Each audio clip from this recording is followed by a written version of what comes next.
Assalamualaikum dan salam sejahtera. Saya Siti Aisyah binti Syah Osman, bernombor matrik D20201095627. Saya merupakan pelajar ijazah sarjana muda pendidikan teknologi maklumat. Dalam video ini, saya dan rakan-rakan sekumpulan saya iaitu kumpulan 5 akan membentangkan mengenai tugasan yang telah diberikan oleh Dr. Muhammad Afifi bin Baharudin Setambah bagi subjek perkembangan pendidikan di Malaysia, falsafah dan dasar yang berkod KPF 3012. Saya akan mulakan dengan pengertian kod etika profesionalisme keguruan dan peraturan pendidikan di Malaysia. Pengertian kod etika profesionalisme keguruan. Perkataan etika berasal daripada perkataan Yunani iaitu ethos yang bermaksud watak, kesusilaan atau adat kebiasaan. Ia juga boleh diertikan dengan moral dan akhlak. Menurut Glading pada tahun 2000, etika ialah satu set standard atau piawaian dan prinsip yang dibentuk oleh sesebuah organisasi bertujuan untuk memberi panduan kepada ahli mengenai tingkah laku interaksi antara ahli dengan orang luar organisasi.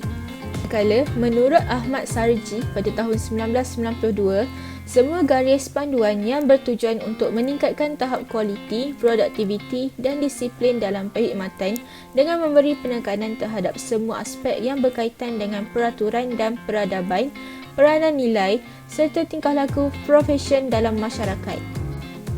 Untuk peraturan, ialah perbuatan tentang moral yang menjamin keadilan dan satu bentuk kawalan ke atas semua penjawat awam untuk menjamin kesejahteraan.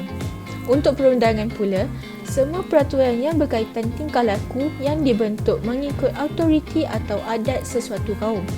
Undang-undang yang telah digubal oleh sesebuah badan penggubalan undang-undang yang bertujuan melindungi hak individu dan kebebasan tertentu.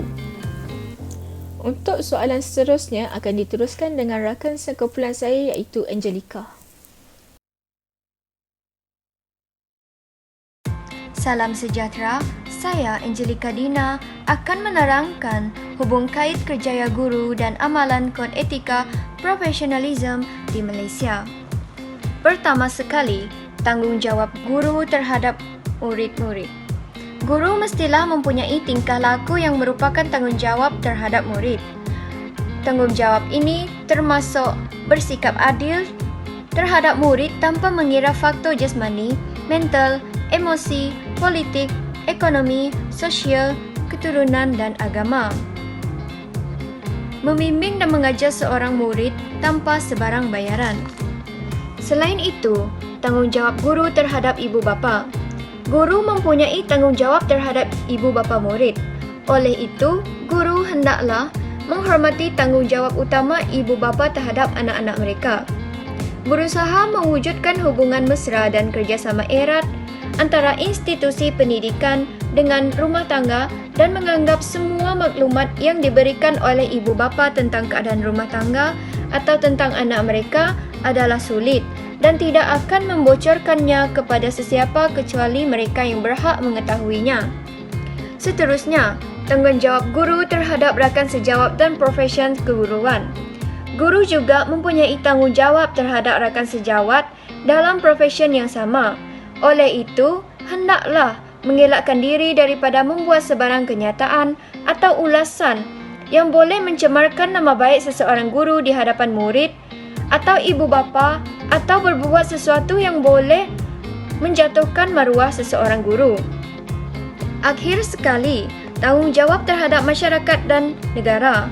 Guru hendaklah bertingkah laku dan menjalankan tanggungjawabnya dengan mengambil kira keperluan masyarakat dan negara. Maka, dengan itu guru hendaklah mengelakkan diri daripada menyebarkan sesuatu ajaran yang boleh merosakkan kepentingan murid, masyarakat, negara atau bertentangan dengan rukun negara. Sekian, terima kasih.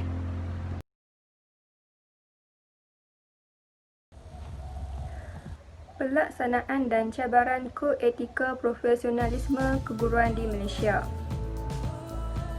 Terdapat 4 komponen dalam pelaksanaan kod etika profesionalisme keguruan.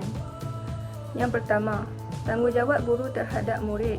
Antaranya ialah guru hendaklah mengutamakan kebajikan dan keselamatan murid lebih daripada hal peribadi mereka. Guru juga perlu bersikap adil terhadap murid tanpa mengira pelbagai faktor seperti faktor jasmani, mental, agama dan sebagainya. Kedua, tanggungjawab guru terhadap ibu bapa. Antaranya ialah guru hendaklah menghormati tanggungjawab utama ibu bapa terhadap anak-anak mereka. Guru perlu berusaha mewujudkan hubungan yang mesra dan kerjasama erat dengan ibu bapa.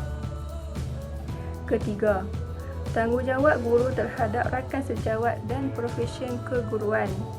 Antaranya ialah guru hendaklah mengelakkan diri daripada membuat sebarang kenyataan yang boleh mencemarkan nama baik seorang guru itu di hadapan murid maupun ibu bapa murid.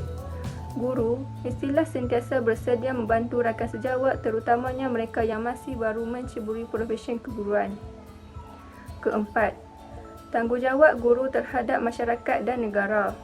Antaranya ialah guru hendaklah mengelakkan diri daripada menyebarkan sesuatu ajaran yang dapat merosakkan kepentingan murid, masyarakat, negara atau bertentangan dengan rukun negara kita. Guru mestilah berpegang kepada tingkah laku sopan yang diterima oleh masyarakat dan menjalani kehidupan dengan baik. Cabaran kod etika profesionalisme keguruan. Antaranya ialah melahirkan tenaga mahir yang diperlukan sejajar dengan perkembangan sains dan teknologi yang hebat. Selain itu, menerapkan nilai-nilai moral dan etika yang murni dalam kalangan murid-murid. Di samping itu, peningkatan beban kerja setelah perubahan kod kurikulum dilaksanakan juga merupakan cabaran kod etika profesionalisme keguruan. Pelaksanaan dan peraturan yang pertama adalah etika pemakaian pakaian seragam sekolah.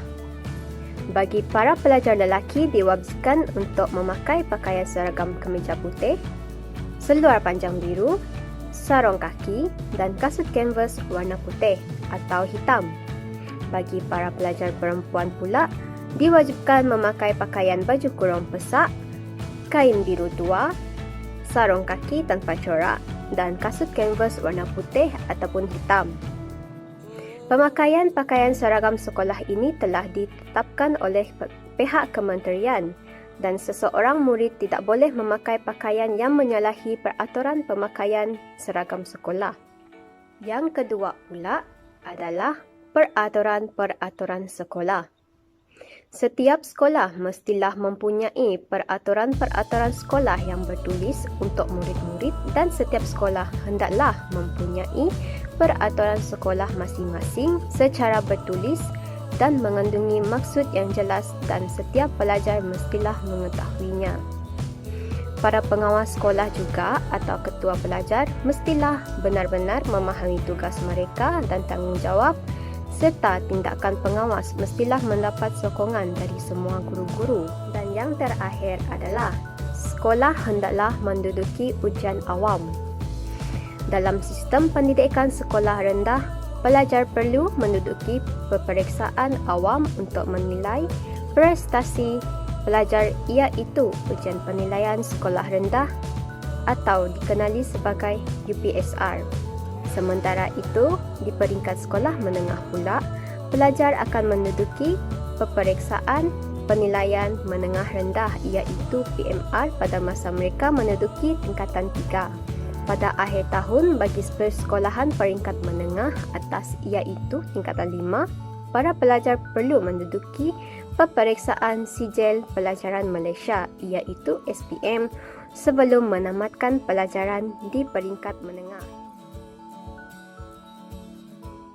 Antara tujuan dan fungsi peraturan-peraturan pendidikan ini dijalankan di Malaysia ialah sebagai pencegahan, iaitu untuk mencegah guru-guru atau pegawai pendidikan daripada melakukan perkara-perkara yang boleh memburukkan imej institusi pendidikan dan penyalahgunaan kuasa.